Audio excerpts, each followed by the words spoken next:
Well, this looks like a brand new room. Doesn't it?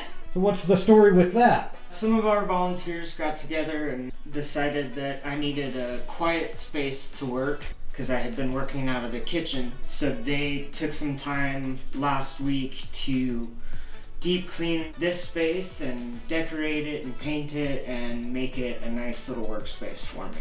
That's fantastic. When did they have time for that? Our volunteers are always super busy. They were actually here until about 9 o'clock at night trying to get it done and surprise me, so. That's amazing.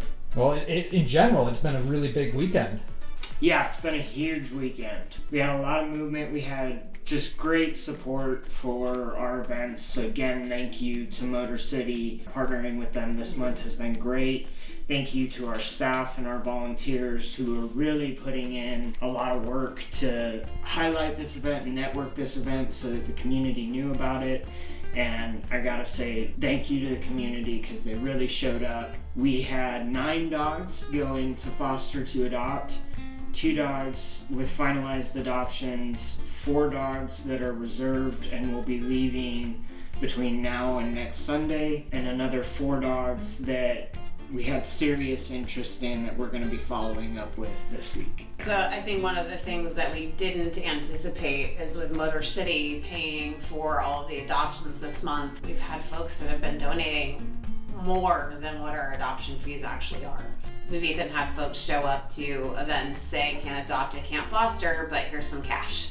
Wow. And so that's been a really nice surprise at a time when donations are down and it's been really hard financially, I think, across the board for nonprofits. You got back from a transport just a few days ago. I did. My husband and I took a whirlwind trip up to Montana to drop off 15 dogs with an amazing new rescue partner that we had the chance to meet, and we were able to take Velvet Hippo up to her new home, and that was great and tearful. But she wasn't the only long stay that we had get adopted or go into a permanent foster this weekend. The Velvet Hippo obviously went up to Montana, and then Bailey got a permanent foster. Grace actually got to go into a foster to adopt home. Really amazing family. Have already given us a couple updates. She's doing great. She's loving being spoiled. They're over the moon about her. They do travel a bit, so they wanted to see how she travels. But as long as she does well on their upcoming trip, they will be finalizing her. And then we also have another transport coming up at the end of the month, right?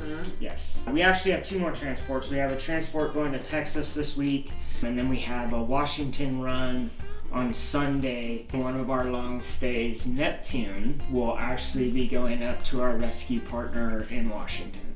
So if all these foster to adopts go through and we have that space, how many dogs are we estimating that we'll be able to pull?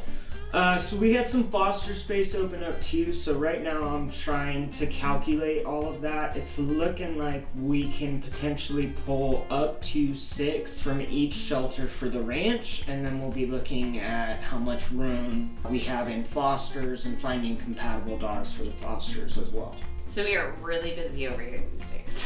Please don't forget, our sponsored adoptions do go through the end of the month, so we've still got about a week to come in and meet some of our really amazing dogs that haven't gotten picked up yet. But again, thank you so much to our community. We were all very pleasantly surprised at the turnout this weekend, and we couldn't have done that without you guys supporting. So thank you.